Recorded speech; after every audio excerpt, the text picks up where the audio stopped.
Good morning everybody, welcome back to the Morning Bible, attempt number 2. I'm quite sleepy so my brain isn't quite in gear yet, but we'll be okay. We are back in Luke once again, Luke chapter 12. We're not going to finish it today, we're going to finish it tomorrow. I'm going to double up and record both videos now though, so to me I'm finishing Luke today. So let's just dive straight into it. We are in verse 49 of Luke chapter 12. It's Jesus talking. He says, I came to cast fire on the earth, and would that it were already kindled. I have a baptism to be baptized with, and how great is my distress until it is accomplished. Do you think that I have come to give peace on earth? No, I tell you, but rather division. For from now on, in one house, there will be 5 divided, 3 against 2, and 2 against 3.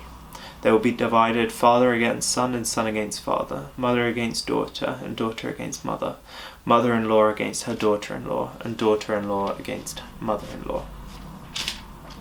What? This is a very strange sort of little passage if you don't read a lot of the Gospels for yourself.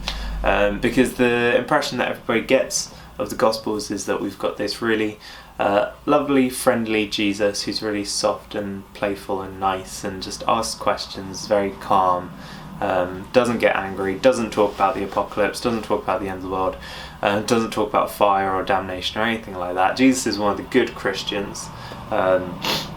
It's quite funny seeing in modern sort of popular culture and just social spheres in general, people are like, oh yeah, I don't have a problem with Jesus, I have a problem with all the crazy religious people who talk about sort of hell and damnation. But it's like, actually, Jesus talks about hell and damnation a lot. I think people like to make Jesus a lot softer of a figure than he actually is. And this passage is like a key example where Jesus actually is very real about what it is that he's bringing, what it is that he's asking of people. So let's have a look at it. He says, I came to cast fire on the earth, and would that it were already kindled. I have a baptism to be baptized with, and how great is my distress until it is accomplished. So let's deal with that second sentence first, and hopefully that'll shine some light on what the first one means. Second sentence where he says, I have a baptism to be baptized with, and how great is my distress until it is accomplished. So what does Jesus mean that he has a baptism? Well, he's talking about his death and resurrection. Way back at the beginning of the book when we were looking at John the Baptist baptizing people, I talked about how baptizing is about dying to self. It's about going through ritual death and coming back fresh and clean and new. And that's what Jesus is going to do by dying on the cross. He's going to die, he's going to be put into the ground, and he's going to come back, kind of like going under the water and coming back up. That's the baptism Jesus is referring to. But he says, how great is my distress until it is accomplished. Jesus has the weight of the whole world on his shoulders, fairly literally. He's dealing with all of the problems of the people around him. He's dealing with the disciples. He's dealing with all the people who come to him and tell him they don't believe him. He's dealing with people who are going for his life, and on top of all of that, in the back of his head, he knows the whole time that he's going to have to be put to death. He knows that he's going to have to be tortured, hung up on a cross and killed, very painfully, very slowly. And that's the thing he's got to look forward to. That's the thing he's like aiming for. And until then, he's got to deal with all these disciples acting up, all these people not believing him, all these demons, all these healings, teachings, etc. And so how great is his distress until it's accomplished? So yeah, you know, a fair play. When you actually put yourself in his shoes, Jesus was facing up to a huge challenge, and had a lot of distress sort of building up to it because he knew that was his end goal. And so when he says, I came to cast fire on the earth, and would that it were already kindled, this isn't, on the first hand it seems like, oh no, he's talking about the fire of judgment, and he's talking about how he wishes it had already happened, how he wishes the world was already sort of in the end of days. But it's like, actually, that's not necessarily what Jesus is saying when you look at it in light of what he says in the second sentence. It seems to me more that he wishes his purpose was already accomplished. His purpose is he came to cast fire on the earth, and he wishes that it were already going, it were already accomplished. that he wasn't having to wait and sort of build up to this. He wishes that fire was already there. And so what does he mean by fire? Well, we'll look at that in the next little section of the passage, because I think that gives us a really good indication of what Jesus is actually talking about when he talks about the fire. Verse 51 onwards. Do you think that I have come to give peace on earth? No, I tell you, but rather division. For from now on, in one house there will be 5 divided, 3 against 2, and 2 against 3. And then it goes on to list members of the house divided. So the fire that he's talking about, the notes in my Bible are actually quite helpful with this, because they told me, or they rather suggested, that the fire that Jesus is talking about isn't sort of hellfire, it isn't damnation fire, it isn't judgment fire at the end of the day.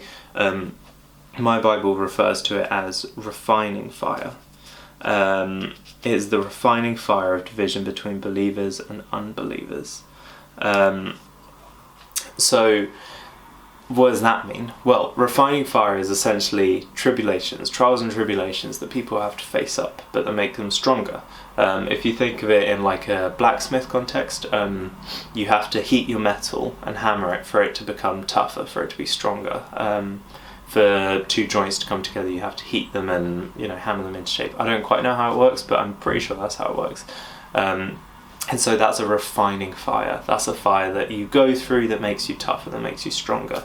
And so I think that that's what this passage is referring to, is sort of the refining fire of difficulties and division between believers and unbelievers. So what does he mean by division? Well, Jesus before said, when he came, that... I'm trying to remember the exact thing, but I can't remember it. Basically, he was saying you can't sit on the fence with him. You have to either follow him or not follow him. Oh, that's what it was. He talked about, there was one passage where he said, those who are not against me are for me, and there's a later passage where he says, those who are not for me are against me. And so he very clearly draws a line in the sand, and there are 2 sides to it, and that's all there is to it. There's no middle ground, there's no, grey area between the 2. You either follow Jesus or you don't. And so Jesus is saying, look, that is going to create division. He says, do you think I've come to give peace on earth? No, I tell you, but rather division. So Jesus knows that by calling people to do this for him, by calling people to follow him and lay down their lives following him, he knows that that's going to create division, because there'll be people who won't follow. There'll be some who will and some who won't. And so you get a sense that Jesus is actually pained by this knowledge, by understanding this.